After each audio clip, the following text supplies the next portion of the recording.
ذكروهم مجد أمتنا السليم وانشروا بالحق نورا لا يغيب دمروا الكفر المسمى بالصليب يا أسود الدين قوموا للجهاد برددوا ظلم.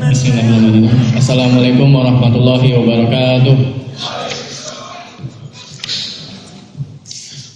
Innalhamdulillah nahmaduhu wa nasta'inuhu wa nastaghfiruh wa na'udzu billahi min syururi anfusina wa min sayyiati a'malina may yahdihillahu fala mudilla lahu wa may yudlilhu fala hadiya lahu asyhadu an la ilaha illallah wahdahu la syarika lahu wa asyhadu anna muhammadan abduhu wa rasuluhu ya nabiyya ba'da la nabiyya ba'da. Ya ayyuhalladzina amanu taqullaha haqqa tuqatih wa la tamutunna illa wa antum muslimun. Ya ayyuhan nas ittaqu rabbakumul ladzi khalaqakum min nafsin wahidah wa khalaqa minha zawjaha wa batha minhuma rijalan katsiran wan nisaa'a wattaqullaha alladzi tasaaluna bihi wal arham innallaha kana 'alaikum raqiba. Ya ayyuhalladzina amanu taqullaha wa qulu qawlan sadida yuslih lakum a'malakum wa yaghfir lakum dhunubakum wa may yuti'illaha wa rasulahu faqad faza fawzan 'azima. Amma ba'du, fa inna asdaqal hadithi kitabullah wa ahsanal hadi hadi Muhammadin sallallahu alaihi wasallam wa syarrul umuri muhdatsatuha wa kullu muhdatsatin bid'ah wa kullu bid'atin dhalalah wa kullu dhalalatin finnar. Ya, alhamdulillahirabbil alamin. Kita kembali berkumpul lagi di acara Teh Manis ya, yang insya Allah kita di sini akan membahas ayat suci Al-Quran dan hadis-hadis Rasulullah SAW. Ya, sebelum kita mulai, ana berdoa kepada Allah Subhanahu Wa Taala dengan nama-nama yang husna dan sifat-sifat yang mulia. Allahumma inni as'aluka ilman nafi'an wa rizqan thayyiban wa amalan mutaqabbalan. Ya. Insyaallah untuk kajian kali ini akan diisi oleh Ustadz Abu Hanif yang teman-teman mungkin tidak pernah lihat beliau ya. Ya, langsung aja kepada beliau. Falyatafadhal mashkuran. Bismillahirrahmanirrahim.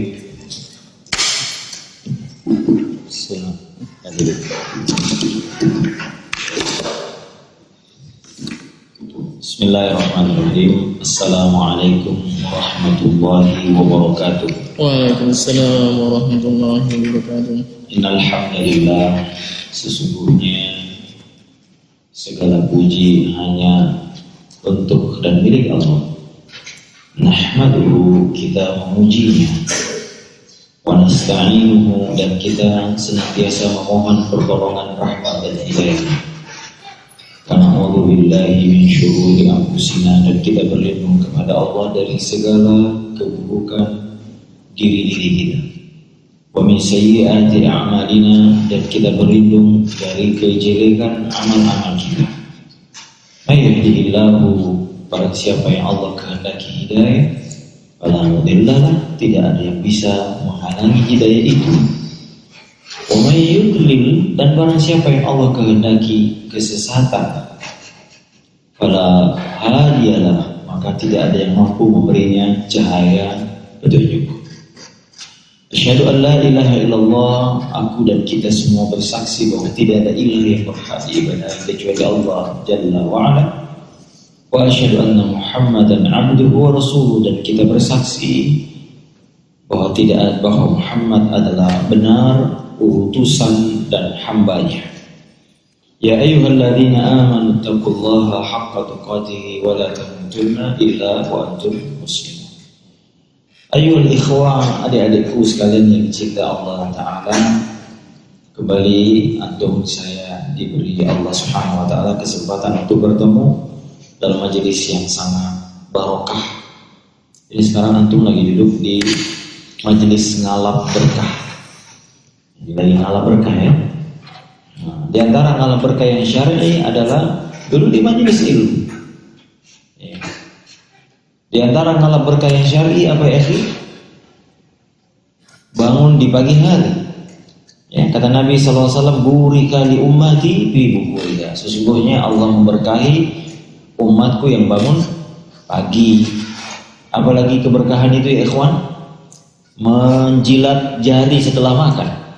Antum nggak pernah jilat-jilat tangan ya. Termasuk karena mengatakan fa innaka la tadri bi ayyatihinnal barakah. Sesungguhnya engkau tidak tahu di mana letak makanan yang ada berkah. Bisa jadi yang di tangan kita itu. Ya, apalagi kalau berkah syariah ya ikhwan. Ya, seperti minum zam-zam dan lain-lain sebagainya. Nah, majelis ini ya ikhwan, majelis yang sangat mulia sebagaimana tadi moderator katakan, majelis ilmu adalah majelis qala Allah, qala Rasul. Ini majelis ilmiah. Ya, kampus adalah majelis ilmiah juga. Makanya ikhwan, belajar agama itu jangan main-main, karena ini adalah majelis ilmu. Ya, bukan ya qala Allah, perkataan Allah dan perkataan Rasul kita kaji dengan ilmiah. Apa itu ilmiah ya ikhwan? Adik-adik, apa itu ilmiah? Ilmiah ini berdasarkan kebenaran yang benar, bukan fiktif, ya. Untuk kalau bikin makalah ya, kalau tidak ada footnote-nya disalahin sama dosen kan? Iya. Kalau orang bikin makalah terus tidak ada sumbernya, kalau saya dulu ketika masih aktif mengajar mahasiswa, kalau ada yang bikin makalah tidak ada footnote, tidak ada sumbernya, saya bilang ini antum lagi ngomong sama siapa? Ngomong sama hantu. Ya harus ada. Dunia akademik adalah bukan dunia yang sudah ada ulama kita sebelumnya bicara tentang ini. Ya. Antum bicara ayat, hadis, lalu siapa ulama? Aina salafuhu? Siapa salafmu? Itu namanya ilmiah. Ya, menurut saya itu nggak ada dalam Islam menurut saya. Dalam antum kalau bicara menurut saya nggak ada menurut saya. Kita ini ilmu harus ada sandaran ilmunya. Ilmiah itu punya sandaran. Satu-satunya agama yang memiliki ilmi yang nilai ilmiah adalah agama Islam. Kenapa? Ada ilmu sanad. Ya, makanya kata Ibnu Mubarak rahimahullahu taala, kata beliau, laula bil isnad laqala ma syaa man syaa. Seandainya tidak ada yang namanya ilmu sanad ya, ilmu sandar, menyandarkan, menukil, maka orang akan bebas berkata apa saja tentang agama ini sesuai dengan hawa nafsu. Di kampus ya akhi, antum disebut dengan mahasiswa, yakni orang akademisi, ketika antum berbicara punya sandaran, punya referensi, itu namanya ilmiah. Makanya kalau ada penceramah tidak punya referensi dari mana ini, maka ini tidak ilmiah. Ya, jadi membahas agama harus ilmiah ya ikhwan. Ya, nah makanya masya Allah Pak, tradisi akademik itu di dalam agama cocok Pak, matching. Ya, Anda berkata sebuah perkataan Rasul, kita katakan siapa sanadnya? Ilmiah bukan? Ya, ada yang berkata misalnya perselisihan di antara umatku, apa yang sering antum dengar? Al-ikhtilafu bi ummati apa? Pernah dengar itu perkataan itu? Ya. Sesungguhnya perbedaan pendapat di kalangan umatku rahmat. Kita katakan mana sandaran, dari mana ini? Siapa yang mengatakan ini? Sanadnya siapa? Referensinya siapa? Ternyata setelah diteliti ya ikhwan, kalimat ini la aswalahu. Ya kalau la aswalahu itu waduh, tidak ada, nggak tahu dari mana asalnya. Kalau hadis dhaif, hadis palsu, kita tahu ada hadisnya, ada tempatnya. Ya, ada kitabnya, kita bisa oh iya kitab ini, tapi perawinya ada yang matruk, ada yang ditinggal, ada yang cacat. Tapi kalau la aswalahu bagaimana caranya mau dinilai? Maka berbicara agama juga ilmiah. Ya, tidak boleh kita hanya mengatakan perbedaan pendapat di antara umatku adalah rahmat. Ini tidak ada, bukan hadis Nabi. Perkataan ini juga tanda tanya besar, benar atau tidak? Kalau begitu perbedaan pendapat di antara umatku adalah rahmat, berarti persatuan adalah laknat. Iya kan? Kalau jadi nggak usah kita bersatu, ya ikhwan, nggak usah kita bersatu, kita berbeda pendapat aja terus supaya Allah menurunkan rahmatnya. Dari mana coba ini? Secara matang aja udah salah. Maka biasakan ya ikhwan, belajar agama, ya ini kalau mulai serius belajar agama, teman-teman ini, kalau sudah mulai sering nanya mana dalilnya, itu baru belajar ilmiah. Ya, kalau saya periksa makalah anak-anak mahasiswa dulu, saya selalu, kamu referensinya mana? Ini Pak, menurut saya dengan lu, saya bilang saya langsung coret. Kamu nggak boleh, kamu bicara bukan dengan hantu. Ilmu ini sudah ada pendahulu kita. Ya, bukan langsung tiba-tiba ada. Enggak, siapa pendahulu kita apa? Supaya kuat, sanad itu punya sandaran, kokoh. Beragama itu harus kokoh ya ikhwan. Antum berdiri di atas agama ini harus kokoh, di atas basirah, di atas hujjah. Bukan di atas main-main. Lihat bagaimana tukang sihirnya Fir'aun. Pagi hari dia kafir, siang hari dia beriman, sore hari dia mati syahid. Bayangkan, dari orang kafir, dari kufur, penentang Allah yang luar biasa, tukang sihir, tiba-tiba masuk hujah ke dalam dadanya. Dia mendengar dialognya Nabi Musa dengan Fir'aun. Dia melihat dengan akalnya tanda-tanda kebenaran. Dia mencerna dengan akalnya, memahami dengan hatinya, dan dia kokoh di atas itu. Ketika Fir'aun mengatakan, "Lausallibannakum," aku akan salib kamu. Aku akan potong kakimu dan tanganmu. Apa dia bilang? "Faqdi anta qadir." Silahkan wahai Fir'aun, engkau yang memutuskan, kami wa ila rabbina munqalibun. Kami akan pulang kembali kepada. Coba lihat kokohnya agamanya. Dan kira-kira mau nggak kau sekokoh itu kan? Sudah berapa tahun antum jadi Islam? Masih kok belum gini, masih gini-gini kita. Kenapa beragama nggak ilmiah? Beragama hanya qala qila wa qila, katanya begini, katanya begitu, kata ustaz begini, kata ustaz itu begini. Antum pernah teliti nggak hadis itu, kata kalimat itu? Maka tradisi ilmiah harus dibawa dalam ketika mempelajari agama, ya ikhwan. Makanya cocok ini tradisi akademik dalam belajar agama. Dalam berkata agama harus punya sanad, ya akhi. Siapa sanadmu? Siapa salaf hukum? Anda bisa berpendapat begini. Ada nggak salaf kita yang pernah berkata begitu? Oh enggak, Ustaz, saya cuma mengatakan. Loh, enggak bisa dong.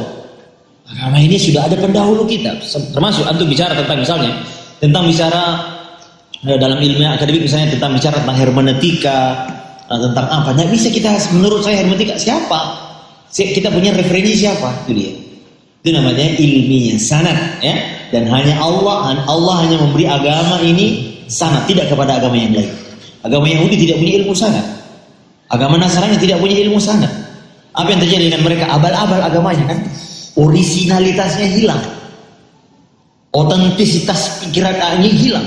Tapi karena Masya Allah Pak, dari Nabi 1400 tahun yang lalu Islam sudah muncul, sampai sekarang itu terjaga otentisitasnya.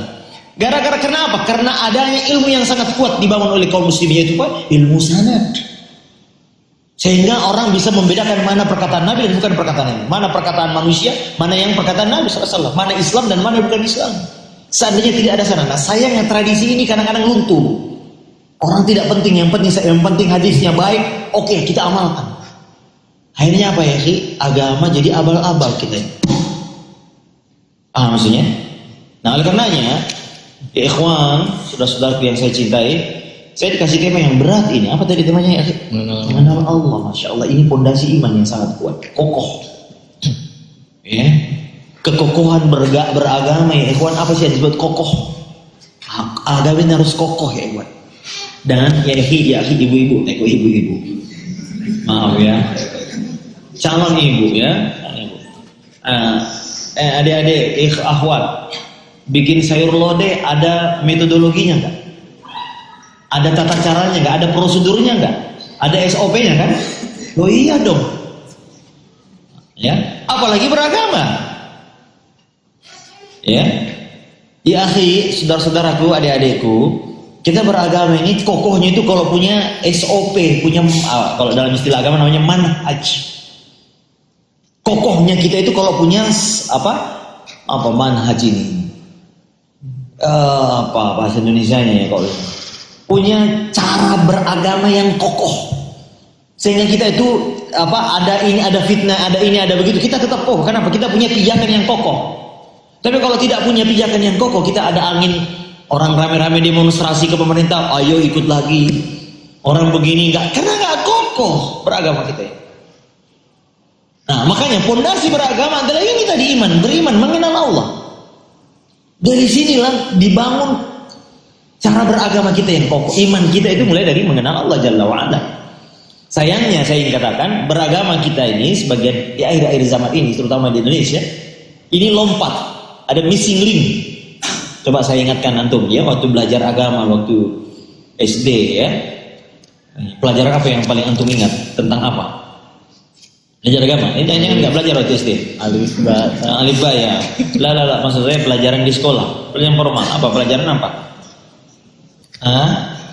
Macam-macam najis, macam-macam air. Ada nggak pernah antum belajar tentang apa itu tauhid, tauhid rububiyah, tauhid asmaul husna, tauhid asma wa sifat, tauhid uluhiyah? sifat-sifat Allah. Enggak kan? Enggak. Ini hilang, padahal inilah fondasi. Nah, makanya Pak, beragama kita di Indonesia ini gitu. Langsung masuk ke tata cara.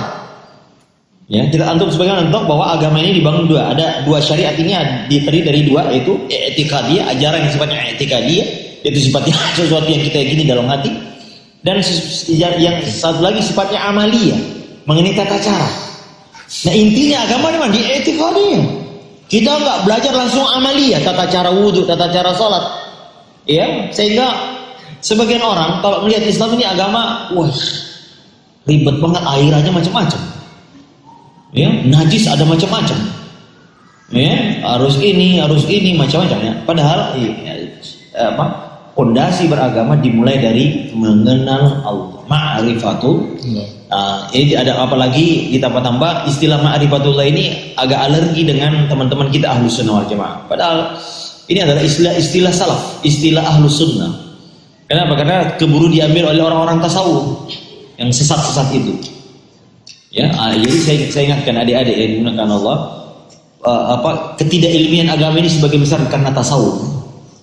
Mereka yang berbicara agama menurut selera hawa nafsu dan akal pikiran mereka. Makanya agama ini hampir abal-abal gara-gara mereka, gara-gara ahli sufi. Ya, mereka membangun agama tidak di atas manhaj yang kokoh. Nah, makanya adik-adik yang dimuliakan Allah, mari ya, ini mengenal Allah adalah pondasi beragama yang sangat kuat. Ya, dikatakan ikhwan, ilmu ini, ya, sebagaimana kita tahu ya ikhwan, salah satu tujuan Allah menciptakan kita, bukan salah satu, satu-satunya tujuan Allah menciptakan kita apa ya ikhwan? Wa ma khalaqtul jinna wal insa illa liya'budun. Tidaklah aku ciptakan jin dan manusia kecuali untuk beribadah kepadaku. Apa makna beribadah? Pasti mengenalnya kan? Bagaimana kita beribadah kepada Allah kalau kita tidak mengenal? Ya. Mengenal Allah, istilah ma'rifatullah ini istilah ahlus sunnah ya ikhwan. Maka tapi kadang-kadang banyak orang kudu Ustaz ma'rifat hakikat syariat. Ya, padahal ini istilah ma'rifatullah adalah mengenal Allah. Ya. Dan ini disebutkan ya akhi, mengenal Allah adalah salah satu pondasi beragama yang kokoh. Ya, mengetahuinya, mengenal Allah, mengetahui sifat-sifatnya, mengetahui perbuatannya, mengetahui keagungannya, mengetahui kemuliaannya, ini adalah pondasi. Jadi pondasi agama, kata Syekh Abdul Razak bin Badar hafizahullah taala dalam bukunya ini, beliau mengatakan pondasi agama adalah mengenal Allah, mengenal perintahnya, mengenal namanya, mengenal sifatnya, mengenal perbuatannya. Itu ya. Yang kedua pondasi tunduk dan patuh kepada Allah dan Rasul. Inilah dua pondasi iman yang kuat. Saya ulangi ya. Kata beliau, pondasi bangunan amal kita beragama ini dibangun di atas dua pondasi. Pertama mengenal Allah, ya, mengenal Allah termasuk mengenal perintahnya, mengenal namanya, mengenal sifatnya, mengenal perbuatannya. Ya, lalu yang kemudian kedua adalah pondasi adalah sikap beragama yang dibangun di atas sami'na wa ata'na. Jadi sikap tunduk dan patuh kepada Allah dan Rasulnya. Ini undang-undang beragama. Konunnya beragama apa ya kawan? Sami'na wa ata'na. Orang kalau beragama jangan seperti orang Yahudi, sami'na wa asaina. Ya, sami'na wa ata'na. We hear and we obey. Ya, itu tapi dari mana munculnya ini? Dari pondasi yang pertama tadi, yaitu mengenal Allah. Ya. Ikhwan, apa sih? Maksudnya apa mengenal Allah ini?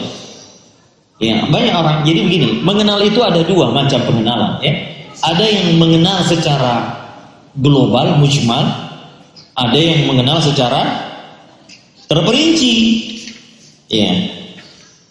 Kalau saya, itu namanya Iwan ya? Bukan. Fadli. Fadli. Ya. Fadli. Ya, saya kenal antum ini globalnya anak mahasiswa yang gaul, tapi bukan ala-ala ya.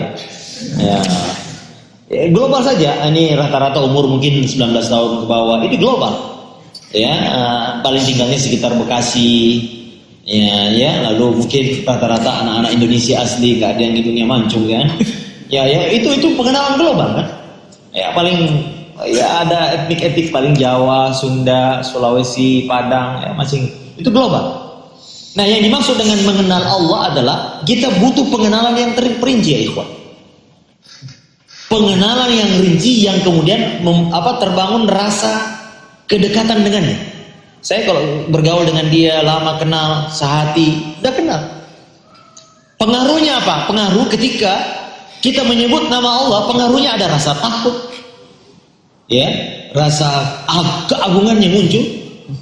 Ya, rasa malu kepadanya karena kita mengenalnya dengan baik. Ya akhi, mengapa orang berani bermaksiat kalau tidak ada yang mengenalnya? Karena nggak punya rasa malu. Makanya biasanya orang berani bermaksiat di kampungnya orang lain, perantau, pendatang itu biasanya berani bermaksiat. Kenapa? Karena dia ada yang kenal. Maka orang yang tidak mengenal Allah, ya itu tadi berani bermaksiat. Tidak mengenal kedudukan Allah, tidak mengenal kebesaran Allah, tidak mengenal haknya Allah siapa? Sehingga apa? Menyepelekan haknya Allah. Ya. Kalau ada orang lalu lalang di depan kita nggak kenal, ya biasa aja kan. Tapi setelah kita tahu nggak, dia itu yang punya perusahaan, langsung kita wah iya. Begitulah kita. Kalau kita tidak mengenal Allah, haknya Allah kita tidak berikan. Wa ma qadarullahi haqqa qadri. Mereka tidak mengagungkan Allah sebenar-benarnya pengagungan. Karena tidak mengenalnya. Wal ardu jami'an qablatuhu yaumal qiyamah. Surah Az-Zumar. Dan padahal Allah katakan dalam Al-Qur'an, Allah menggenggam wal ardu jami'an. Allah menggenggam semua bumi dengan tangan kanan. Dengan tangannya. Was samawati matwiyatun. Allah menggulung langit ini dengan tangan kanan. Biyamin. Ya. Dalam ayat yang lain Allah Ta'ala katakan, "Malakum la tarjuna lillahi waqara." Mengapa kalian tidak mengagungkan Allah dengan sebenar-benarnya pengagung? Karena kita tidak mengenal keagungannya. Sholatnya sekedar Allahu Akbar. Ya, sekedar Allah. Kita tidak mengenal. Coba kalau antum mengenal, ini calon mertuamu, wah langsung berubah. Ya kan, mengenal artinya mengenal yang menimbulkan rasa. Karena kita tidak mengenal Allah, keagungannya, haknya yang paling agung kita tidak berikan. Ada rektornya nggak? Kita ada rektor kan? Coba kalau antum kenal rektor, langsung. Ya, tapi kalau kita tidak kenal rektornya siapa, ya mungkin lawan karena kita nggak mengenalnya. Ya. Dalam Al-Quran juga Allah Ta'ala kan, ya ayyuhal insanu ma gharraka bi rabbikal karim. Lanjutkan ya akhi, apa? Masya Allah, jazakallah khair. Surah apa ini? Oh ini. Al-Infitar. Oh yes. Al-Infitar. Allah Ta'ala katakan, wahai manusia, apa yang membuatmu berpaling kepada Rabb? Padahal dialah Allah yang menciptakanmu. Nah, mengenal Allah di sini pentingnya ikhwan. Agama kita ini mengenal Allah dulu. Di Indonesia kita tidak mengenal Allah dulu, sehingga pas sholat berat, puasa berat, ikut-ikutan semua. Keberagaman kita dibangun di atas tradisi, hanya ikut-ikutan. Jadi sangat kulit, ya maksudnya bukan sangat kulit, sangat tidak masuk ke dalam hati kita. Ya, hanya sekedar ikut-ikutan, formalitas menurut saya. Coba kalau antum sholat, ketika kita mencintai, jadi puncak pengenalan kita adalah cinta. Tak kenal maka ta'aruf, kan? Nah, ta'aruf kata Ibnu Qayyim rahimahullah taala, kata Ibnu Qayyim, man arafa Allah bi asma'ihi wa sifatihi wa af'alihi ahabbahu la mahala. Barang siapa yang mengenal Allah, perbuatannya, nama-namanya, sifat-sifatnya, ya, semua dia kenali, maka dia pasti mau nggak mau pasti dia akan cinta. Dan kalau sudah cinta ya akhi, puncak pengenalan kita kepada Allah sudah cinta, maka kata para ulama inilah puncak penghambaan yang paling tinggi. Ainut ta'abbud, inti dari penghambaan di situ. Ruhut tauhid, ruhnya tauhid di situ. Asasul iman, fondasi iman di situ. Ya, mengenal Allah pasti cinta kata Ibnu Qayyim rahimahullah. Ya, kenapa? Dari mana logikanya? Kenapa kita pasti mencintai Allah? Karena manusia ya akhi, kita ini manusia diciptakan Allah punya tabiat menyenangi yang sempurna. Dan cinta kepada Allah lewat pengenalan tadi, mengenal nama-namanya, mengenal sifat-sifatnya, perbuatannya, itulah puncak penghambaan kita. Energi apa yang paling hebat daripada selain cinta ya akhi? Maka lihat, kalau kita lihat, perhatikan para salafus saleh, orang-orang nabi-nabi, para rasul ya akhi. Kalau kita lihat biografi hidup mereka, ibadah mereka itu masya Allah ya akhi. Ya, ketaatan mereka kepada Allah kadang-kadang kita lihat kayak tidak masuk akal, seperti kisah-kisah dongeng kalau kita melihat sahabat-sahabat radhiyallahu taala. Tapi akhi, pertanyaannya, apa yang membuat bisa seperti itu? Iya, kita katakan karena hasil pengenalan cintanya kepada Allah yang begitu dalam. Ya. Tidaklah mungkin, makanya Allah Ta'ala katakan yusakanu yusari'una fil khairat wa yad'unana ragaban wa rahaban. Mereka, Allah Ta'ala katakan, mereka adalah orang yang senantiasa bersegera berbuat baik, ya. Bersegera ya, kita menunda. Wa yad'unana ragaban wa rahaban. Mereka berdoa kepada Allah dengan penuh rasa takut dan penuh rasa harap. Ya akhi, ini yang menurut saya berat ya. Mudah kita mengatakan, wahai saudaraku mari kita ikhlas, wahai saudaraku mari kita bertakwa. Pertanyaannya, bagaimana cara menghilangkan sesuatu selain Allah dalam hati kita? Mari kita mencintai Allah, terus gantinya apa? Kita ini tabiatnya mencintai makhluk kan? Ada yang mencintai keluarganya, ada yang mencintai hartanya, dan ini menghalangi kita kepada Allah Ta'ala, cinta ini. Makanya ganti cinta itu dengan sesuatu yang lebih sempurna, itu cinta kepada Allah. Ya, mencintai makhluk tidak akan puas antum. Ya. Coba lihat ya, waktu kita SMA, kita berharap bisa di sekolah di universitas favorit. Terima. Setelah masuk universitas favorit, apalagi ya? Ingin bekerja di perusahaan yang bonafit. Masuk lagi. Apalagi ya? Tidak akan pernah. Cinta kepada dunia, cinta kepada Allah hanya palsu, hanya berganti. Kecuali kalau antum ganti dengan cinta kepada Allah. Cinta kepada makhluk tidak akan pernah memuaskan manusia. Nah, bagaimana caranya? Ya, kalau tidak diganti dengan cinta kepada Allah, maka nggak benar, nggak akan bisa, nggak akan ringan kita beramal. Selama kalau kita masih cinta kepada hawa nafsu, apalagi cinta kepada akhwat cinta kepada ikhwah, beragamanya palsu.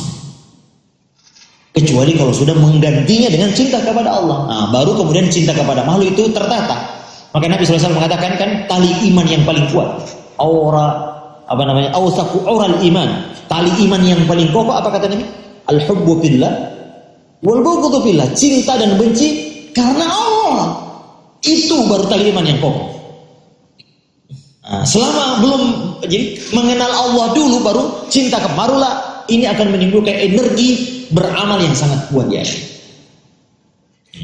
Makanya antum perhatikan di dalam Al-Quran, ayat-ayat yang paling mengandung nama-nama dan sifat Allah adalah ayat-ayat yang teragung, ayat-ayat yang kedudukannya mulia. Makanya kata Ibnu Taimiyah rahimahullah taala, ayat yang mengandung tentang nama, sifat dan perbuatan Allah adalah ayat yang lebih a'zamu qadran, lebih besar keutamaannya dibanding ayat-ayat yang berbicara tentang misalnya hari kiamat, tentang hukum. Ya, ayat-ayat yang mengandung nama, sifat dan perbuatan Allah itu a'zamu qadran kata beliau. Coba lihat, ayat yang paling agung dan a'zamu ayatin fi kitabillah ayat apa? Ayatul Kursi kan. Berapa kali kita baca ya akhi? Sering. Kapan? Coba yang disyariatkan? Sesudah sholat fardu kan 5 kali. Sedikit pagi dan petang 6-7 kali. Sebelum tidur kita baca. Antum perhatikan adik-adik, apa isinya ayat kursi? Allahu la ilaha illa huwa al-hayyu al-qayyum la ta'khudhuhu sinatun wa la nawm lahu ma fis samawati wa ma fil ardh man dzal ladzi yashfa'u 'indahu illa bi idzni. Semua berkaitan nama, sifat, perbuatan. Ya'lamu ma baina aydihim wa ma khalfahum wa la yuhituna bi syai'in 'ilmihi illa bima syaa. Wasi'a kursiyyuhu as-samawati wal ardh wa la ya'uduhu hifdhuhuma wa huwa al-'aliyyul 'azim. Coba lihat ya, ada surah dalam Al-Quran dan Nabi mengatakan ta'dilu thuluthul Quran, setara dengan sepertiga Al-Quran. Surah apa itu ya akhwan? Surah Al-Ikhlas. Qul huwallahu, berapa ayat Al-Ikhlas? 4 ayat. Tapi Nabi mengatakan ayat ini, surah ini setara dengan sepertiga Al-Quran. Masya Allah. Masya Allah ya. Makanya kulhu ini sering kita baca kan, sering disunahkan Nabi baca. Misalnya ketika kita sholat sesudah tawaf, Nabi mengatakan sholat 2 rakaat, sholat sunnah tawaf yaitu kuliah di rakaat pertama kulhu rakaat kedua. Salat qabliyah fajar juga Nabi sallallahu alaihi wasallam mensunahkan baca qul ya dan qul huwallahu ahad. Ya. Qul ya apalagi ya, ini juga tentang tauhid. Aplikasi tauhid adalah al-wala wal bara, yaitu qul ya ayyuhal kafirun. Orang kalau tauhidnya kokoh ya ikhwan, dia punya al-wala, kesetiaan, wal bara, berlepas diri. Cinta dan bencinya jelas. Enggak abu-abu kita. Ya, mana lawan, mana teman itu jelas kalau kita tauhid benar. Ini kan orang kalau tidak bertauhid begini. Semua boleh dipilih jadi pemimpin. Oh, jadi lari ke sana ya. Orang kalau tidak bertauhid begitu, semua jadi menilai sesuatu itu tidak di atas tauhid, makanya abu-abu semua. Kalau kita hitam putih. Kenapa? Coba lihat. Qul ya ayyuhal kafirun, kata Allah, wahai orang kafir. Katakan dengan tegas dan jelas, la a'budu ma ta'budun. Aku sama sekali tidak akan menyembah apa yang kau sembah. Wala antum 'abiduna ma a'bud. Itu harus kita katakan karena Allah mengatakan qul, katakan. Tegaskan kepada mereka, ya ayyuhal kafirun, wahai orang kafir. Maaf, saya tidak akan memilih kamu. Kau kafir, aku mukmin. Agamaku melarang untuk memilihmu sebagai pemimpin. Jelas itu? Wala antum 'abidun, kan kau sama sekali tidak boleh menyentuh agamaku. Kau tidak akan pernah bisa menyembah apa yang aku sembah selama kau jadi kafir. Wala ana 'abidun ma'abattum, wala antum 'abiduna diulang-ulang terus. Lakum dinukum. Ini tauhid semua. Dua ayat ini tauhid semua. Ya, mengenal dari hasil mengenal Allah Jalla wa Ala. Nah, oleh karenanya ya ikhwan,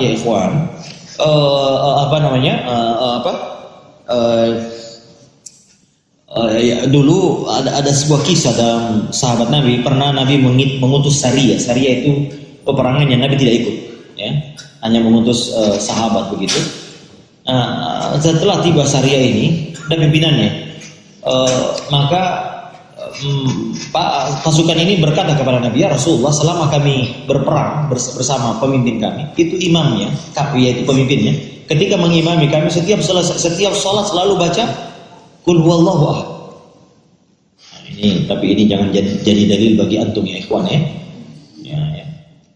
Maka kata Nabi, saluhu li ayyi syai'in yasna'u dzalika. Coba tanya dia kenapa dia melakukan itu. Jadi setiap dia waladhdallin qul huwallahu ahad, waladhdallin qul huwallahu ahad. Seakan-akan dia tidak memiliki bacaan lain selain qul. Maka Nabi katakan, coba tanya dia, li ayyi syai'in yasna'u dzalika. Maka ditanyalah sahabat, kamu kenapa kemarin kamu qul terus? Apa katanya? Li'annaha sifatur rahman wa ana uhibbu an aqra'aha. Karena di dalam surah ini mengandung nama-nama Ar-Rahman dan aku mencintainya. Membaca itu karena mengandung sifat-sifat dan nama-nama Ar-Rahman.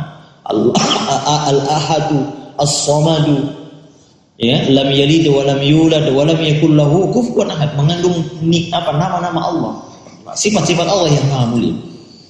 Maka Nabi dikasih tahu alasan ini, apa kata Nabi? Akhbiruhu, kasih tahu dia, bi annallaha yuhibbu, bahwa Allah mencintainya karena cintanya kepada al-ikhlas. Baru 4 ayat, Bu. Bagaimana kalau antum mencintai ayat-ayat yang lain juga yang mengandung nama-nama Allah Jalla wa Ala? Coba Allah mencintai. Ya, pengaruh mengenal nama Allah luar biasa. Ya. Baru 4 ayat pengenalan kita kepada Allah, langsung Allah katakan, aku mencintai hambaku ini. Nah, belajar agama dari sini dulu, Bung, ya. Mengenal tauhid. Yang tujuan manusia diciptakan, liya'budun, kata Ibnu Abbas, adalah liyuwahhidun. Tidaklah diciptakan jin dan manusia kecuali untuk beribadah. Ibnu Abbas radhiyallahu ta'ala mengatakan maknanya liya'budun adalah liyuwahhidun, agar mentauhidkan aku. Nah, makanya mengenal Allah ini disebutkan para ulama ada 4 tahapan. Ya, 4 tahapan. Ya. Sebab kita lihat ya akhi, dulu para salaf ya, kalau mereka dinasihati dikatakan ittaqillah, mereka gemetar. Ya. Coba lihat. Apa artinya sebetulnya ittaqillah? Takutlah. Ya, takutlah kepada Allah. Mereka dulu kalau dinasihati begitu langsung gemetar. Kenapa? Mereka mengenal siapa yang disebut Allah. Ya, sekarang ya akhi, antum lihat ada orang di jalan bermaksiat, langsung kita katakan, bro, bertakwa kepada Allah. Kira-kira dia bilang apa? Allah siapa kamu maksudnya? Ya. Coba lihat, dulu Pak, kalau ada orang sedang melakukan khilaf, lalu kita katakan ittaqillah ya akhi, mereka langsung berdebar-debar hati. Untuk melihat bagaimana dulu kata Nabi dalam hadis yang sahih, Ya, ada 3 orang terjebak dalam gua kan. Lalu mereka kemudian berdoa, terjebak dalam maksudnya tiba-tiba ada batu di depan. Lalu mereka mengatakan tidak ada yang bisa menolong kita kecuali amalan yang ikhlas kita. Salah satunya mengatakan, ya Allah, dulu saya, ini cocok dengan antum, mencintai seorang gadis. Saya ngomong langsung mencintai gadis ini, tawa senyum-senyum semua. Ya akhi, saya ingatkan ya akhi, tidak ada fitnah yang paling besar, kata Nabi, ma taraktu fitnatan adarra 'ala rajuli minan nisa. Tidak ada fitnah yang paling merusak umatku, paling berbahaya dan paling merusak kecuali fitnah akhwat. Coba lihat ya. Hati-hati antum. Perusak agama terbesar adalah ketika antum tidak bisa menahan hawa nafsu antum terhadap lawan jenis. Ya. Ya akhi, Nabi pernah mengatakan ittaqun nisa, ittaqud dunya, takutlah kalian kepada fitnah dunia, wattaqun nisa, dan takutlah terhadap fitnah nikah. Dan kata Nabi SAW, setiap umat memiliki fitnah masing-masing, ujian masing-masing. Dan umatku fitnah terbesarnya adalah wanita. Hati-hati ya, umur-umur seperti antum ini, Masya Allah, ini sangat, apalagi saya lihat tadi waktu mau naik ke atas, waduh, ya pemandangan di bawah sana, Masya Allah ya, pangku-pangkuan, ada yang lagi lihat laptop, ya, wanita laki-laki saling pipinya, aduh, bagaimana ini? Ya, makanya ini perusak agama, perusak iman yang paling kuat di situ ya. Ya. Hati-hati antum. Jadi kalau ada yang ya saya tanya, boleh nggak pacaran sebetulnya? Enggak. Ada nggak pacaran yang Islami? Iya. Itu kalau ada yang bertanya, Ustaz, ada nggak pacaran Islami? Saya jawab, ada nggak zina yang Islam? Ya. Atau ada yang bertanya, Ustaz, ada nggak musik yang Islam? Saya katakan itu sama dengan bertanya, apakah ada khamar yang Islami? Enggak ada ya. Hati-hati ya, akhi ya. Makanya ini laki-laki ini, dia katakan, dan dia menolak cinta saya. Ya. Ini adik-adik akhwat, kalau perempuan masih punya rasa malu, maka dia masih punya benteng yang kokoh. Maka disebutkan dalam ayat kan, ketika Nabi Musa didatangi seorang perempuan, apa Allah katakan, wa yam wa tamshi 'alal istihya. Dia berjalan kepada Musa dengan malu. Jalannya aja malu. Kenapa? Yang dia datangi adalah laki-laki asing, tapi karena disuruh ayahnya dia datang. Demikianlah perempuan, adik-adik. Kalau adik-adik antum tidak punya rasa malu, maka selesai sudah. Apa yang antum punya kehormatan perempuan ketika punya rasa malu? Ya, kalau antum dulu, ya ibu-ibu antum, dulu tahun 70-an, kalau mereka keluar kelihatan keteknya, itu malu mereka. Diomongin satu kampung. Nah, siapa itu kelihatan keteknya? Sekarang enggak. Kenapa? Karena orang tua sekarang tidak menanamkan rasa malu kepada anak perempuan. Ya, malu kelihatan auratnya, itu malu. Kalau enggak ada itu. Nah, lihat. Apa kata ini? Jam berapa kita ya? Insya Allah udah jam 5 ya. Ini baru pembukaan. Ini belum kita ini. Ya. Iya. Nah, ya akhi, ya, baik, oke. Dan tiba-tiba katanya dia menolak cinta saya. Tiba-tiba suatu ketika dia datang karena suatu kebutuhan hajat. Maka dia minta, dalam sebuah riwayat dikatakan dia minta uang 120 dinar. 120 dinar, kalau 1 dinar sama dengan 4 juta, berapa itu ya sih? Sekarang kan 1 dinar katanya sekitar 4 jutaan. 120 dinar berapa itu? 480 juta. 480 juta, boleh.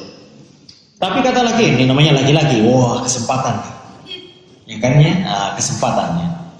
Dan kata laki-laki ini, ya boleh kamu saya kasih uang ini, tapi cintaku harus kamu terima. Maka ya akhi, mungkin kita tahu, mungkin inilah karena mungkin dia terpaksa. Apa boleh buat dia pasrah? Dia pasrah. Perempuan ini pasrah. Tapi ketika saat-saat menjelang, timba sudah mau masuk ke dalam sumur, tiba-tiba sang perempuan mengatakan, ittaqillah. Masya Allah. Ittaqillah. Coba lihat. Bertakutlah kepada Allah. Jangan engkau pecahkan cincin kecuali dengan cara yang halal. Wahai saudara, ittaqillah. Apa yang terjadi dengan laki-laki ini? Tiba-tiba bergetar dahsyat. Ya akhi, mereka sudah telanjang semua. Ya tinggal benang masuk ke dalam jarum. Tapi ketika tiba-tiba diingatkan tentang Allah, dia bergetar dahsyat, takut. Maka dia meninggalkan dan menangis, dan dia kasih wangi kuat. Itu hebatnya ittaqillah. Jika antum melihat ada saudara-saudara antum sedang pacaran di bawah, berduaan, tiba-tiba antum datang, Mas, ittaqillah.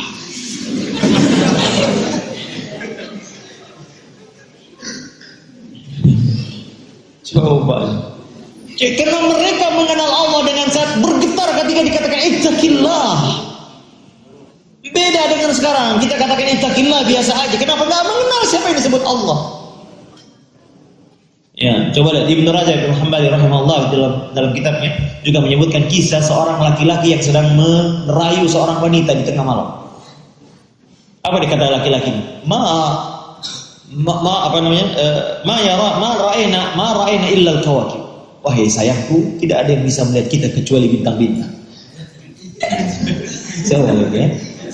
Rayuan maut ini ya. Yang ikhwah yang ketawa-ketawa kayaknya gue banget Ustaz ya. Akhwat, waduh saya korbannya. Ya, coba lihat perempuan ini mengingatkan dia. Lalu dia katakan, wahai saudaraku, fa'inal mukawwif. Lalu di manakah yang menciptakan bintang itu? Langsung laki-laki ini meninggalkan perempuan dan bertobat kepada Allah. Fa'inal mukawwif. Oke, bintang-bintang yang melihat kita tahu, lalu di mana yang menciptakan bintang itu? Kau mau taruh di mana? Allah Jalla wa Ala. Subhanallah. Ini kalau belajar tauhid dulu. Celakanya kita nggak belajar tauhid dulu dalam agama ini, sehingga disebut ittaqillah ini nggak mempan. Ya, kita beragama seperti polisi. Kalau ada polisi di lampu merah, ya pakai helm, pakai ini sabuk. Kalau tidak ada polisi ya sudah. Ini namanya beragama tidak kokoh. Paham ya? Ini dia. Beragamanya tidak kokoh karena tauhidnya tidak mantap. Kalau ada polisi pakai helm, kalau ada polisi buka aja. Begitulah kita beragama. Beragama ketika banyak orang, ketika tradisi Ramadan muncul beragama, setelah itu hilang semua. Beragama ketika di tengah orang banyak, tapi tidak ketika kesendirian hilang agama. Hilang agama. Nah, para ulama ya, bagaimana metode mengenal Allah ini disebutkan Al-Quran dengan 4 cara. Ya, dan memang ya, di dalam Al-Quran hal yang paling sering Allah Ta'ala sebutkan adalah mengenalkan dirinya. Antum lihat dalam setiap ayat selalu diakhiri dengan nama-nama dan sifat-sifat. Wa huwal azizul ghafur, innahu ghafurur rahim. Selalu Allah menyebutkan. Ya, Allah mengajak kita hambanya mengenalnya. Bahkan selalu terkadang ada ayat yang dimulai dengan Allahu la ilaha illa huwal hayyul qayyum. Allahu. Jadi memberikan perhatian kepada pembacanya. Allah siapa? Ya, qul innani anallah. Katakanlah aku adalah Allah, fa'buduni, maka sembahlah aku. Wa aqimis sholata li dzikri, dan dirikanlah salat untuk mengingat. Allah mengenalkan siapa diri. Ya. Dan terkadang Allah juga mengajak mengenal dirinya dengan melihat ciptaannya. Tidakkah engkau melihat langit? Tidakkah engkau melihat bagaimana bumi saya hamparkan, gunung-gunung, hujan saya turunkan? Tidakkah engkau, ya ini makanya, ya ikhwan, cara mengenal Allah adalah pertama tadi, mengenal Allah melalui Allah mengenalkan dirinya sendiri melalui kalamnya. Ya.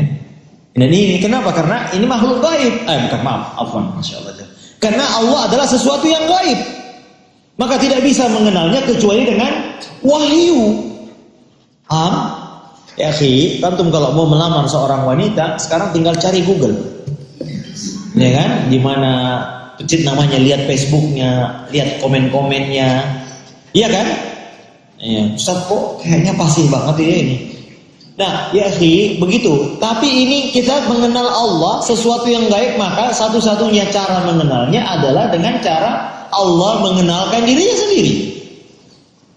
Dan mengenalkan dirinya sendiri, ya ikhwan, cara kita mengenalnya belum tentu sesuai dengan kepantasan dan keaumannya. Kenapa? Karena kita terbatas dengan kalimat-kalimat yang kita tahu saja. Makanya Nabi SAW ya, ketika berdoa pernah beliau mengatakan dalam doanya, la uhsi thana'an 'alaik anta kama asna 'ala nafsik. Ya Allah, aku tidak mampu menghimpun puji-pujian untuk Engkau sebagaimana Engkau memuji dirimu sendiri. Maksudnya apa? Nabi khawatir puji-pujian yang ia sampaikan kepada Allah tidak mencabut dengan yang pantas untuk kabar Allah. Maksudnya begini, saya memuji beliau ini, saya mungkin memuji pujian saya terlalu rendah untuk kehebatan beliau. Ya kan, saya mengatakan wah teman saya ini bagus, padahal sebetulnya hebat. Maka Nabi SAW minta ampun kepada, ya Allah, engkau sebagaimana engkau memuji dirimu sendiri. Karena pengetahuan kita tentang Allah terbatas, akal kita cetek untuk mengenal Allah. Maka Nabi orang yang paling dekat dengan Allah, orang yang paling mengenal Allah dan Nabi SAW. Tapi dalam doanya dia katakan, ya Allah, aku tidak mampu menghipun puji-pujian yang pantas dan layak untukku kecuali apa yang kau puji untuk dirimu sendiri. Makanya ya, manusia tidak boleh memuji dirinya sendiri kecuali Allah memuji dirinya sendiri. Nah, ya itu dia. Dan saya ingatkan, jangan menggunakan cara-cara tasawuf mengenal Allah. Nah, maksudnya tasawuf apa ya? Melalui tirakatan. Nah, tirakatan di gunung apa tiba-tiba bangun-bangun, saya didatangi Jibril, begini-begini ya. Ya, saya pastikan ya, dulu saya bawa umroh, ada seorang wanita, ibu-ibu, dia katanya penasihat spiritual, umroh sama saya.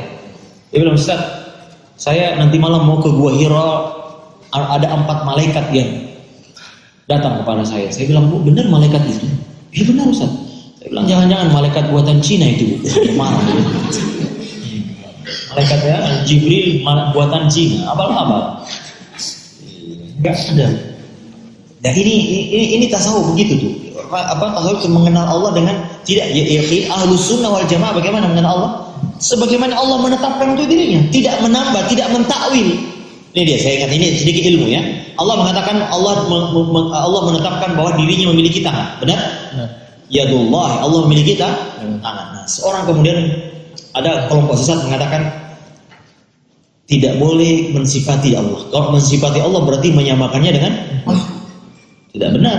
Kita mensifati Allah dengan apa yang Allah sifati dirinya sendiri, tidak meniadakan tapi juga tidak menyerupakan dengan makhluk. Ini dia. Kita berdiri di sini.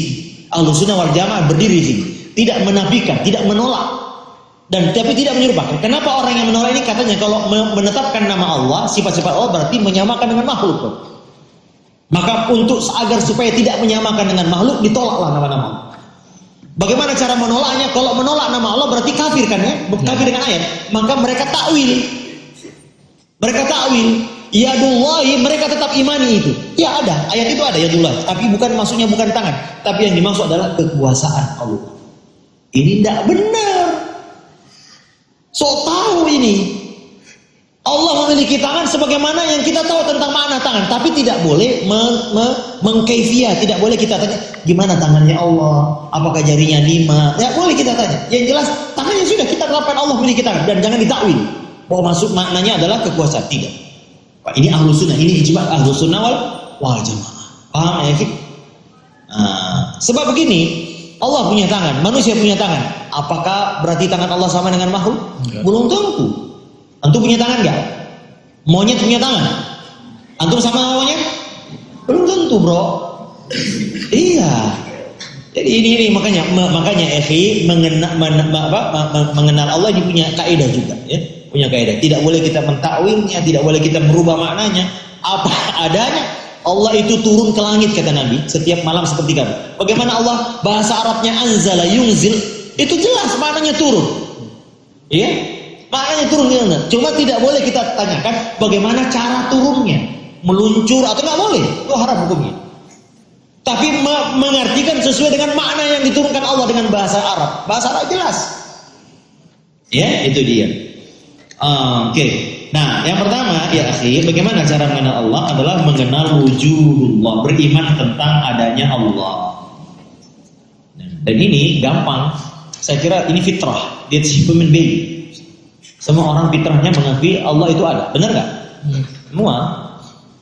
Tidak ada orang. Makanya, akhi, dalam Al-Quran tidak ada satupun ayat yang bicara tentang penolak ateis, nggak ada. Mulhid nggak ada. Ilhad nggak ada.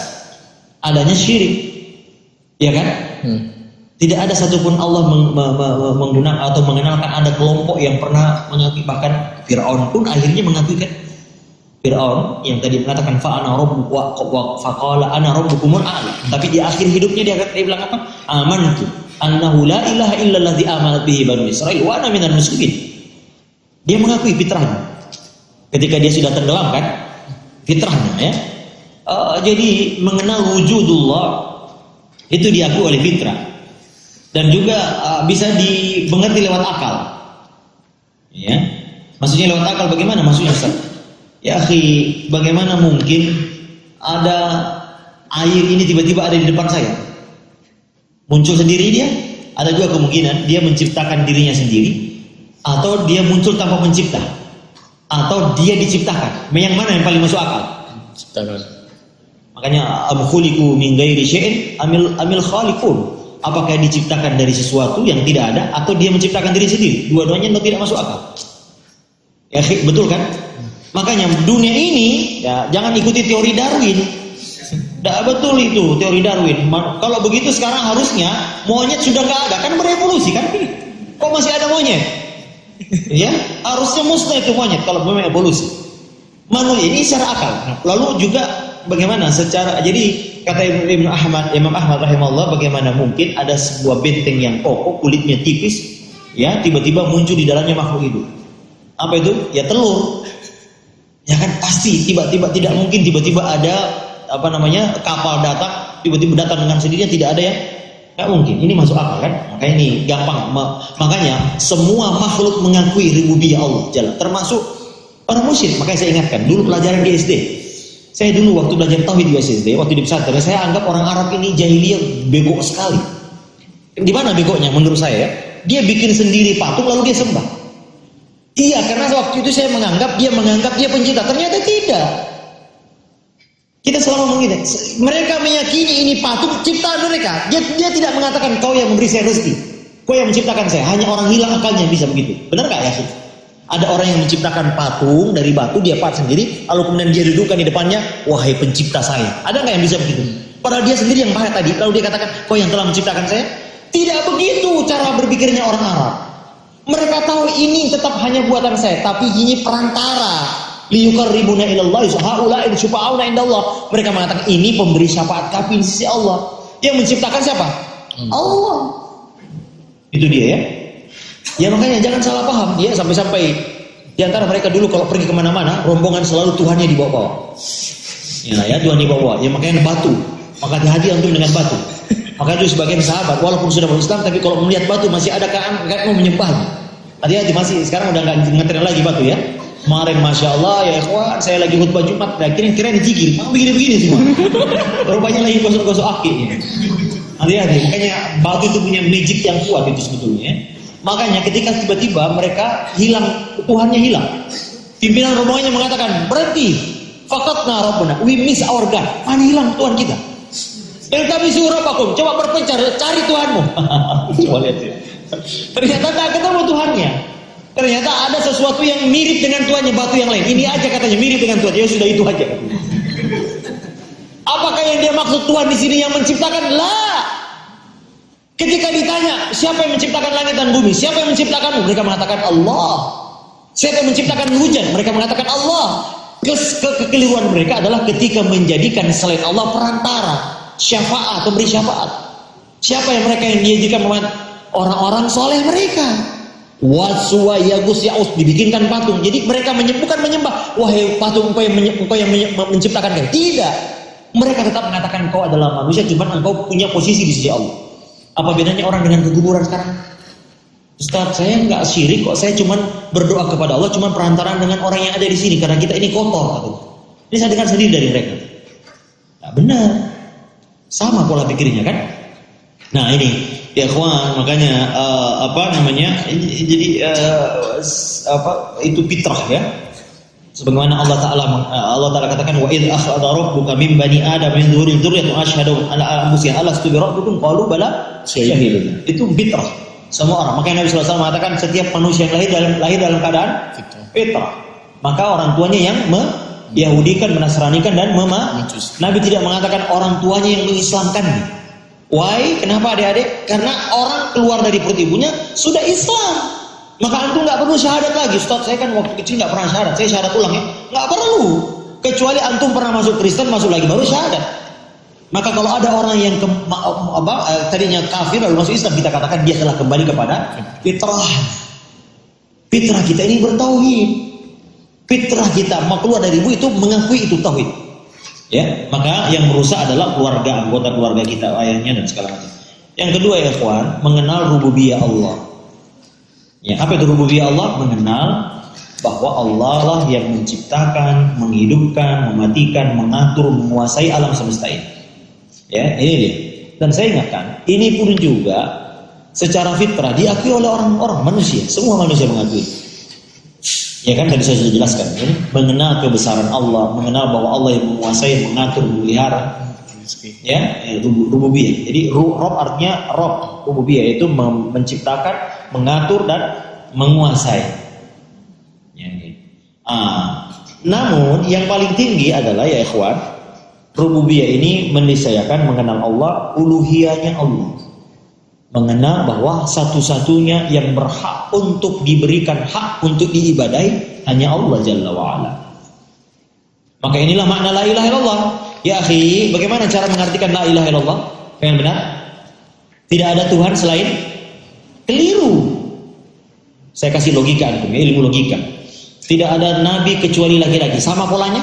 Sama. Tidak ada nabi, tidak ada Tuhan selain Allah. Sama. Tidak ada nabi kecuali laki-laki. Ini premis mayor, premis minor. Bagaimana cara memberikan kesimpulan? Berarti semua nabi adalah laki-laki. Paham? Tidak ada nabi kecuali laki-laki. Berarti semua nabi adalah laki-laki. Sekarang tidak ada Tuhan selain Allah. Berarti semua Tuhan adalah, ya kan? Itu apa namanya? Kelaziman logika, ya kan? Nah, kalau kita mengatakan semua Tuhan adalah Allah, ini bahaya besar, ini kufur. Pertama, kita katakan berarti semua yang disembah orang yang dikatakan sebagai Tuhan adalah Allah. Ini bahaya, Bung. Ini artinya menyamakan semua agama. Makanya sekarang orang mengatakan semua agama sama. Kenapa? Karena menerjemahkan la ilaha illallah sesuai kaidah bahasa Indonesia, bukan dengan kaidah bahasa Arab. Kalau sesuai dengan kaidah bahasa Arab, la ini harus punya khabar. Khabarnya apa? Hakin, bihakin. Bukan maujud. Ya? Ada antum kalau belajar bahasa Arab ada namanya khabar. Khabarnya la apa? Hakin. Ada kalimat yang terbuang di situ. Kenapa dibuang? Supaya singkat. Sebetulnya harusnya la ilaha bihakin illallah. Bihakinnya dia hapus. Maka menerjemahkannya harus kaidah bahasa Arab dong, jangan bahasa Indonesia. Maka cara menerjemahkannya tidak ada ilah yang berhak diibadahi dengan benar kecuali Allah. Yang kedua, kalau mengatakan tidak ada Tuhan selain Allah, berarti Tuhan itu akan menunggaling di semua. Hauli gusti, apa itu namanya? Hulul. Ya Allah itu. Makanya ada yang mengatakan Allah ada di mana-mana. Ini akidah yang menyimpang kalau kita antum mengatakan Allah ada di mana-mana. Benar, Allah di mana ya? Allah arsy istawa, di atas langit, di atas arsy-nya. Bukan ada di mana-mana. Berarti ada di comberan dong. Ya, betul. Tapi kita katakan wa huwa ma'akum, dan dialah Allah bersamamu di mana. Maksudnya ma'akum di sini adalah ilmunya, kekuasaannya. Kalau saya mengatakan kita akan bersama menghadapi masalah ini, bersama maksudnya apakah berduaan begini? Enggak, bisa antum di sana, saya di sini, macam bersama juga kan? Itu dia. Mengenal rububiyah Allah. Ya, dan ini penting. Dan makanya ketika Nabi SAW berdialog dengan orang-orang kafir selalu rububiyah dulu. Ya, rububiyah. Lihat bagaimana dialognya Nabi Ibrahim, Nabi Musa dengan Fir'aun. Kata Fir'aun, wa ma rabbuka ya Musa, wa ma rabbukuma? Siapa Tuhanmu kamu? Apa kata Nabi Musa? Rabbi rabbukum wa rabb aba'ukum awwal. Rabb keluarga yang menciptakan kamu dan menciptakan nenek moyang. Rabbul Masyriqi wal Maghrib, yang menguasai timur dan barat. Ketika Nabi Ibrahim dengan Raja Namrud juga mengatakan Tuhanku yang meneritkan timur dari timur dan dari barat, yang menciptakan langit dan bumi, yang menurunkan hujan. Semua hujah rububiyah dulu. Kenapa? Karena mudah mengajak orang mengakui. Nah, kalau sudah mengakui itu barulah naik ke tauhid uluhiyah. Jadi konsekuensi dari pengakuan kita bahwa yang menguasai, menciptakan adalah Allah, maka haknya yang diibadahi yang menciptakan. Bukan begitu? Benar nggak ya sih? Hak yang berhak untuk diibadahi tentu yang menciptakan kita, yang menguasai kita. Betul tidak? Betul. Makanya Allah Ta'ala katakan dalam Quran, ayusyrikuna ma la yakhluqu wa hum yukhlaqun. Apakah mereka menyekutukan aku dengan selain Allah, yang dimana yang disekutukan tidak bisa menciptakan, bahkan dialah yang diciptakan. Wa la yastati'una lahu nasra. Mereka tidak bisa menolong. Wa hum yunsarun. Bahkan mereka sendiri yang ditolong. Ya ikhwan, makanya ada dulu ada seorang Arab mau menyembah berhalanya. Tiba-tiba dia ngelihat ada serigala yang ada dua anjing yang mengenjingi kepala Tuhannya. Maka dia itu bersayap. Kalau nggak salah namanya Al-Ghazi bin Zalim Al-Khuzai. Nggak tahu apakah jadi musyrik atau tidak. Tiba-tiba dia akalnya berubah. Apa dia bilang? Arabbun, dia bukan saya. Yabulu alaihi sa'alib, laqad khaba man balak alaihi sa'alib. Apakah pantas Tuhan itu yang dikencingi oleh serigala kepalanya? Sungguh hina sesuatu yang bisa dikencingi oleh serigala. Coba lihat ya. Nah, makanya yang berhak diibadahi siapa? Yang menciptakan kita. Makanya ibadah itu haknya Allah ya akhi. Kalau antum tidak sholat, antum tidak berpuasa, antum tidak taat kepada Allah, berarti antum orang kurang ajar, Pak. Makanya Allah Ta'ala mengatakan orang kafir itu adalah seburuk-buruk. Ulaika hum syarrul bariyah. Di sini karena hewan, ya, antum kalau punya anjing, dulu ada seorang raja kalau menghukum rakyatnya dimasukin ke anjing, kandang anjing. Tiba-tiba ada seorang menteri yang bersalah lalu dihukum. Lalu kata menteri, kebetulan 12 anjingnya. Dia tahu saya akan dilemparkan anjing. Dia bilang, ya wahai raja, sebelum kau hukum saya kasih saya waktu 12 hari dulu. Oh silakan. Apa yang dilakukan selama 12 hari? Dia pergi ke kandang anjing, dia kasih makan anjingnya. 12 hari dia hidup sama anjing itu. Dia kasih makan, dia mandikan. Pada hari saat dia mau dihukum mati, anjingnya tidak menggigit. Kata raja, kenapa kau tidak gigit? Dia bilang, wahai raja, inilah anjing. Dia pandai selama 12 hari saya berbuat baik sama mereka. Dan anjing ini tahu siapa yang berbuat baik kepada dan dia tidak menggigit saya. Adapun kau sudah bertahun-tahun saya jadi menteri, kau tidak memberikan kebaikan, maka dia minta maaf. Inilah anjing, Pak. Pandai bersyukur kepada siapa yang memberinya. Bahkan, lah orang kafir dari sisi manapun buruk di mata Allah. Kenapa? Karena dia diberikan Allah oleh nyawa. Diberikan nyawa oleh Allah Jalla wa'ala. Lalu kemudian diberi rezeki oleh Allah. Dia tinggal di rumah Allah. Tapi dia menyembah selain Allah. Apakah kurang ajar atau tidak? Kurang ajar. Maka ya akhi, sebaik-baik orang kafir tetap adalah makhluk yang paling buruk. Jangan jadikan pilih pemimpin. Nah lo kok lari ke sana? Ya orang kafir lebih buruk dari binatang. Ya enggak? Nah, iya, Allah yang ngasih makanan, Allah yang ngasih rezeki, tapi dia beribadah kepada yang bukan memberinya makanan. Kepada Yesus dia menyembah. Bahkan dia mengatakan Allah punya 3 anak. Allah adalah 3, Allah memiliki anak kan? Laqad kafara alladzina qala innallahu thalithu thalatsa. Sungguh telah kafir orang yang mengatakan Tuhan itu ada 3. Ya. Nah ini dia. Makanya ya kawan, puncak pengenalan Allah adalah ketika kita sudah mengakui bahwa satu-satunya zat yang berhak untuk diberikan ibadah, pengagungan. Apa artinya ibadah? Merendahkan, mengagungkan, menghinakan diri hanya kepada Allah Jalla. Dia yang disertai dengan rasa cinta dan menghinakan diri. Jadi ibadah itu tunduk dengan rasa cinta dan menghinakan diri. Kata Ibnu Taimiyah rahimahullah, jadi ibadah itu mengandung 2 aspek, yaitu apa? Kamalul hub wa kamalul dzul. Jadi sempurnanya penghinaan diri. Makanya kalau antum beribadah kan menghinakan diri, memohon kepada Allah. Ya Allah, saya butuh, ya Allah, saya ini. Menghinakan diri, menundukkan diri dengan rasa cinta, dengan rasa menghinakan diri kepada Allah Jalla wa'ala. Saya kira ini ya, sebelumnya masih panjang, tapi ini karena waktunya saya ada pengajian di Bantar Gebang habis maghrib ya, mudah-mudahan ada manfaatnya. Saya tidak berharap ini bisa memberikan antum rasa puas, tapi paling tidak dari pengajian kita ini, ya ikhwan, saya mohon antum belajar lagi ilmu tauhid dengan benar. Ya, pelajari tauhid dengan benar, datangi majelis-majelis ilmu yang benar, yang berbicara tentang tauhid. Dan saya ingatkan ya akhi ya, banyak di Indonesia ini pengajian, tapi jarang yang mengingatkan jamaahnya tentang tauhid. Padahal inilah sebesar-besarnya nasihat, seagung-agungnya pelajaran adalah tauhid, dan sebesar-besarnya peringatan adalah peringatan syirik. Kalau ada habib, ada ustaz, ada kiai yang tidak pernah bicara tentang tauhid kepada jamaahnya dan tidak pernah membicarakan tentang bahaya syirik kepada jamaahnya, ini nggak sayang sama umat namanya. Maka ya ini saya senang sekali datang ke sini karena temanya Masya Allah, tema mengenal Allah. Ini adalah tema yang merupakan fondasi dalam beribadah kepada Allah Jalla wa'ala. Allah wallahu a'la wa'ala. Sallallahu ala nabiyyina wa ala alihi wasallam.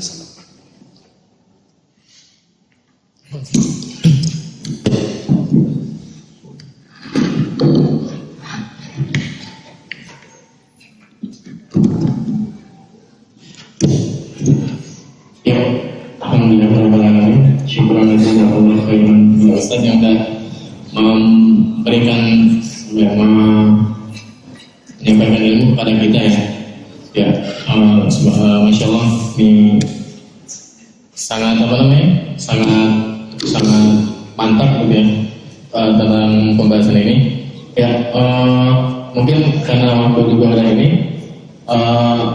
untuk sesi pertanyaan dibuka untuk satu ikhwan dan satu akhwat. Mungkin untuk ikhwan ada yang mau bertanya? Ya, betul.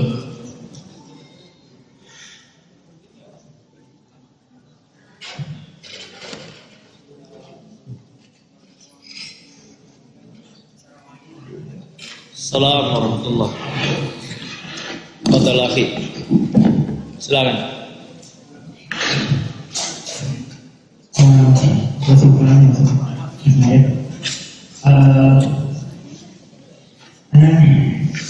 Sebagai pilihan pilihan ini bisa juga sekali pada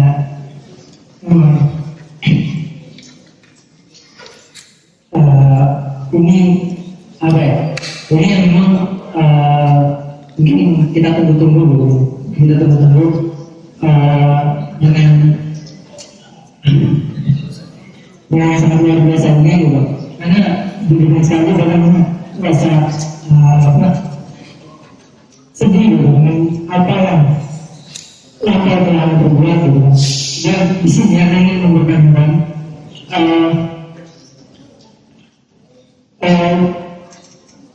ketika kita sudah berniat karena Allah dan untuk Allah gitu. Itu bahwa kita berniat untuk Allah karena Allah, tapi di dalam perjalanan ada saja sesuatu selalu dalam kita. Kami merasakan sangat merasakan sebenarnya semua sekali. Ini yang aku tanyakan, apakah cukup bukan kita dengan selalu beristighfar bukan dan mencoba terus memperbaiki, tapi setan selalu mengganggu merasa. Jadi selalu mengganggu dengan bisikan-bisikan bahwa dia aja misalnya karena ingin lihat aja gitu kan. Ini memang menjadi menunjukkan juga bagi setiap muslim dimanapun dan ingin berusaha untuk karena Allah dan untuk Allah itu pasti ada. Nah itu untuk bagaimana cara menghilangkan itu. Apakah cukup dengan selalu beristighfar dengan istighfar tadi ada saja mampu mengizinkan dengan mulut kita untuk mengisikan di hati kita yang seperti itu tadi ya. Bagaimana?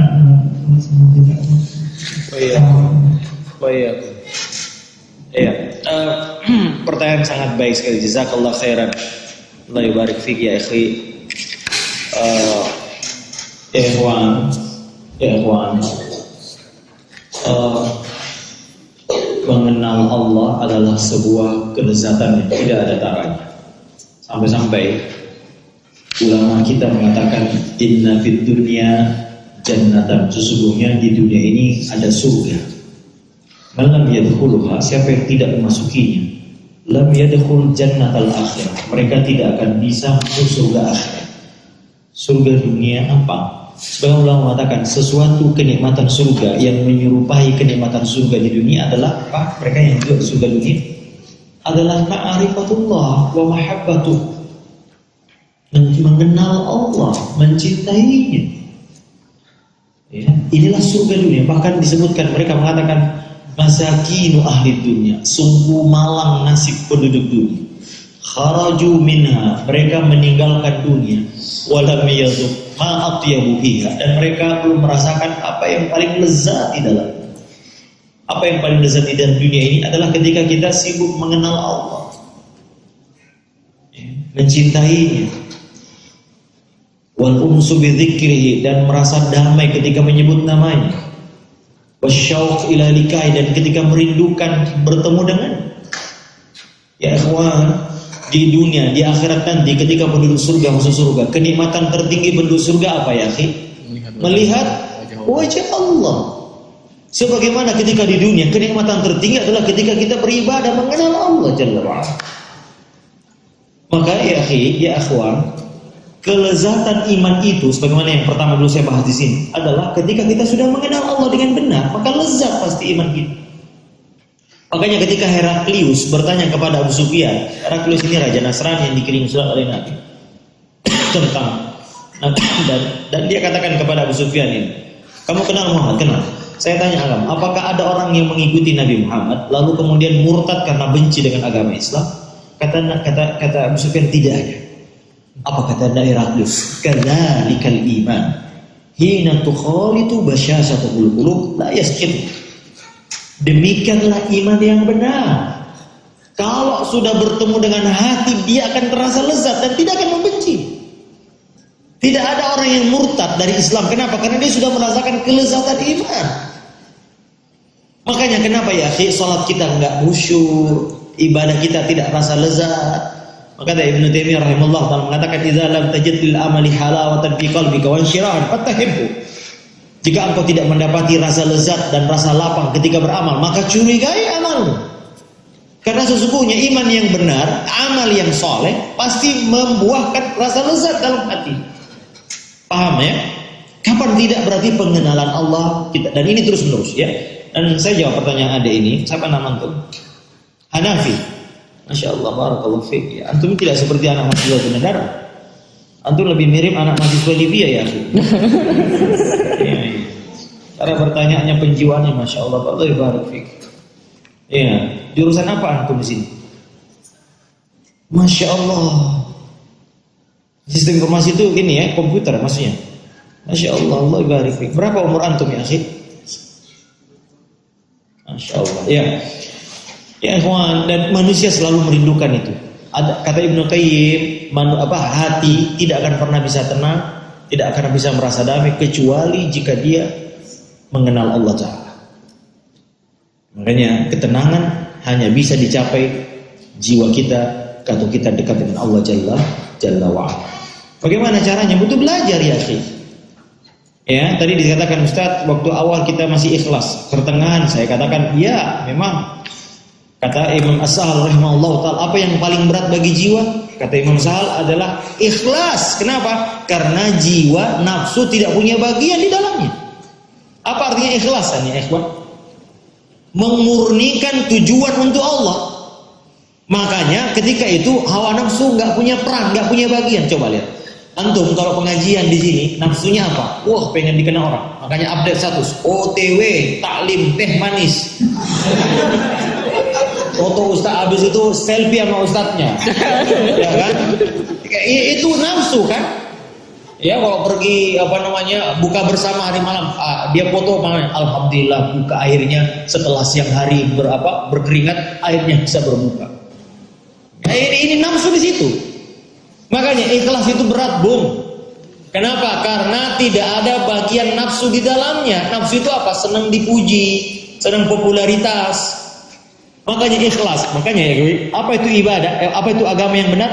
Adalah agama yang ketaatan yang murni untuk Allah. Ala lillahi dinul khalis. Dalam surah Az-Zumar, Allah katakan, ingatlah hanya milik Allah ketaatan yang murni untuk Allah. Wa ma umiru illa liya'budullaha mukhlisina Din. Yang paling penting adalah memurnikan, mukhlis. Apa artinya ikhlas? Memurnikan ibadah hanya untuk Allah Jalla wa'ala. Dan ini berat. Kenapa? Manusia punya hawa nafsu. Ya, banyak sekali hawa nafsu. Nah, ingin dipuji, ingin Masya Allah. Ya, saya kemarin umrah 2 bulan yang lalu ya. Sekarang ya akhi, jangankan hatta Hajar Aswad pun sekarang jadi objek selfie orang. Oh, mau cium Hajar Aswad selfie. Ya, setiap tawaf selfie. Ini Masya Allah ya. Ini bisa menghanguskan amalan kita. Makanya berusahalah ikhlas, belajarlah ikhlas. Apa artinya ikhlas? Mulai dari tauhid yang benar. Kalau antum mengenal Allah, maka tidak ada kelezatan selain hanya mencari wajah Allah. Apa artinya lawannya ikhlas adalah riya atau syirik. Yakni mencari wajah manusia. Ya, makanya bagaimana caranya ikhlas? Ya, mengenal kedudukan Allah, mengenal haknya Allah, mengenal keagungan Allah. Maka orang yang sudah mengenal kedudukan Allah, maka dia tidak mencari wajah selain wajah Allah. Ya, dia tidak mau tertipu dengan pujian makhluk. Kenapa? Hanya Allah. Makanya esensinya, pondasinya adalah ma'rifatullah. Itu dia. Ada lagi yang bertanya? Allah Ta'ala. Ada tadi pertanyaan di situ kayaknya. Tolong ambil.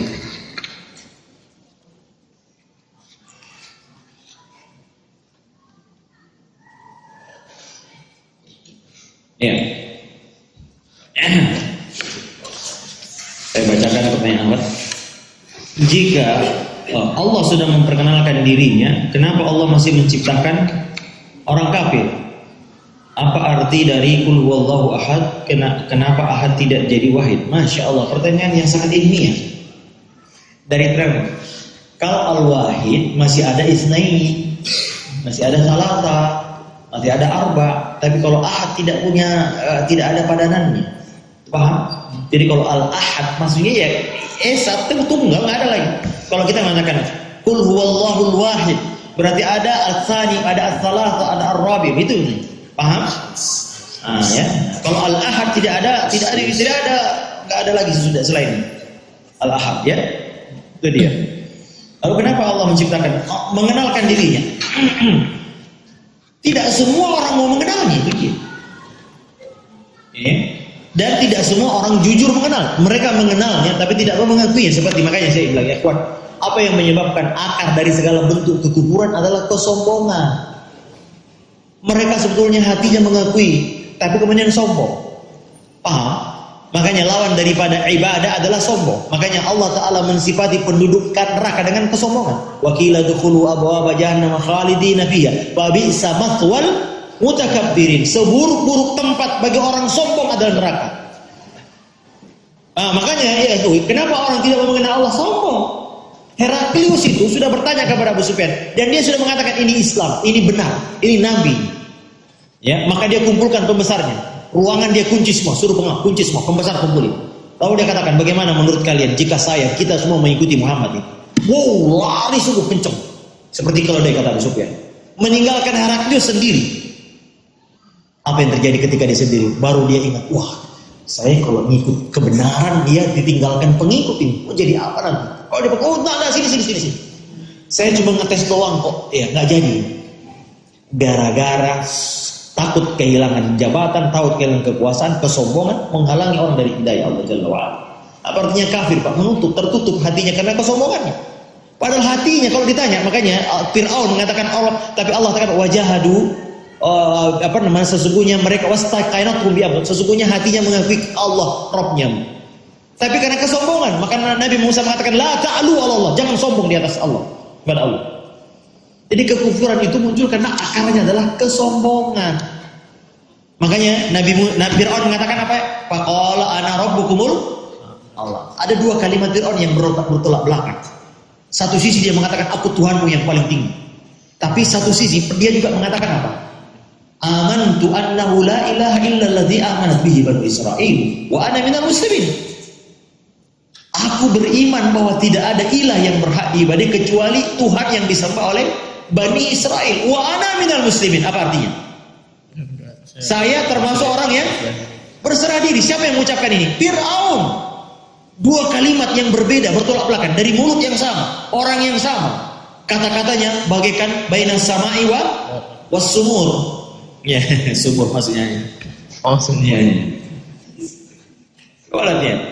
Kenapa bisa terjadi? Karena konteksnya berbeda. Ketika dia mengatakan aku Rabb yang paling tinggi, dia dalam keadaan berkuasa sangat luar biasa. Maka ya ikhwan, antum lihat, pengikut para nabi rata-rata adalah orang lemah. Makanya Abu Sufyan ditanya oleh Heraklius, fa asyrafun nas yattabi'unahu am du'afa'u?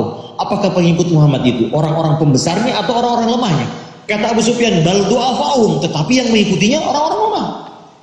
Karena orang merasa istaghna, kalla innal insana la yatagha ar-ra'ahu istaghna. Manusia akan melampaui batas kufur kalau dia merasa dirinya hebat. Firaun ini merasa hebat, merasa berkuasa, merasa kaya, merasa pintar. Kalau antum merasa pintar, maka nggak mau beribadah, nggak mau tunduk. Allah mengatakan A, kita mengatakan B. Allah mengatakan riba itu haram, dia katakan aduh Ustaz kok di mana kita mau makan, gimana ekonomi harus ada ribanya Ustaz, coba lihat. Allah mengatakan riba haram, tinggalkan, dia mengatakan enggak, riba baik. Nabi mengatakan pelihara jenggot tuh, dia katakan enggak, jenggot itu tidak baik. Coba lihat, ini kan merasa pintar kan? Orang itu kufur kepada Allah kalau merasa dirinya hebat ya. Makanya pondasi ibadah adalah merasa butuh. Akar kekufuran merasa hebat. Nah, itu dia.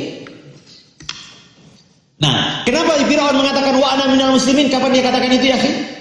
Hatta adrakahul gharq, ketika dia sudah tenggelam. Ya, dia sudah tenggelam dengan Laut Merah, dia lihat kiri kanan sudah tidak ada pengikut, kekuasaan sudah tidak ada, baru dia mengatakan ana minal muslimin. Terlambat, bro. Ada lagi coba. Ya, jadi kenapa ada orang kafir itu tadi tertutup kesombongan. Maka Nabi mengatakan la yadkhul jannata man kana fi qalbihi mithqalu dzarratin min kibar. Tidak akan masuk surga orang yang di dalam hatinya ada kesombongan walaupun sebesar biji zarah. Apa yang membuat kadang-kadang orang sombong? Lihat Bani Israel. Kesombongannya luar biasa, ya. Bani Israel adalah kaum yang paling sering disebutkan Allah dalam Quran. Dia rata-rata mereka cerdas, Pak. Ras yang paling cerdas adalah otak yang paling cerdas adalah otaknya orang Yahudi. Ya, tapi lihat mereka suka membunuh nabi. Yaqtulunal anbiya. Mereka suka merubah-rubah ayat Taurat. Ya, kecerdasannya udah. Lalu yang paling kaya siapa? Yang paling kaya? Keturunan Bani Israel. Sampai-sampai dalam Quran mereka pernah mengatakan sesuatu yang kalimat yang sangat sombong. Apa dia bilang? Innallaha faqirun wa nahnu aghnia. Allah itu miskin, kami yang kaya. Kurang ajar enggak? Kurang ajar. Ya, lalu apa lagi ya, ikhwan? Mereka diberi Allah kemuliaan berupa nabi-nabi datang dari mereka. Maka Allah sering katakan, ya Bani Israel uzkuru ni'mati allati an'amtu 'alaikum wa anni faddaltukum 'alal 'alamin. Wahai Bani Israel, ingat nikmatku kepada kalian dan aku melebihkan kalian dari yang lain. Tapi kelebihan ini membuat mereka congkak sombong. Antum melihat surah Al-Baqarah, sepertiga isinya tentang apa? Kisah tentang mereka dengan Bani Israel, dengan Nabi Musa. Ya, karena sombong. Dan mereka rata-rata juga fisiknya oke-oke, Pak. Oh, saya sudah 3 kali ke Palestina, saya lihat ke Tel Aviv, ganteng-ganteng, Pak. Bani Israel itu ganteng-ganteng, Yahudi itu ganteng-ganteng, cantik-cantik. Nabinya saja orang yang paling ganteng kan? Nabi siapa? Yusuf. Nabi Yusuf bertemu dengan Nabi. Saya bertemu saudaraku di langit ketiga dengan Nabi Yusuf. Apa kata Nabi? Oh tiya syatra jamal. Sungguh dia telah diberi setengah ketampanan manusia ada sama Nabi Yusuf. Setengah yang lain antum bagi-bagi di sini. Ya, makanya Nabi itu pasti ganteng. Makanya kalau ada orang mengaku Nabi, lihat dulu. Kalau dia jelek jangan bercanda. Enggak ada Nabi jelek ya. Ngaku Nabi orang Bogor ya, orang Bogor ngaku dari Nabi, hidungnya pesek, hitam, pendek, kita katakan gak pantas kamu jadi Nabi. Ya, Nabi Muhammad SAW orang yang paling ganteng. Ya. Dan mereka memiliki semua itu, tapi apa yang lihat dalam Al-Quran? Selalu Bani Israel kan? Apa yang mereka lakukan? Karena sombong, congkak. Makanya kalau mengikuti jujur beriman, jujur melihat semua ini, pasti kita beriman kepada Allah. Mengakui kelemahan kita, mengakui bagaimana kita membutuhkan Allah Ta'ala. Saya kira itu. Ada lagi pertanyaan sudah ya, ikhwan? Tapi saya kira cukup ya. Saya harus berceramah lagi di Bantar Gebang. Satu lagi karena sudah terlanjur ditulis. Ya, nasihat saya antum harus belajar agama. Dan saya ingatkan, jangan belajar agama tanpa arah. Antum belajar di sini punya kurikulum nggak? Ada kan? Oh, nggak ada.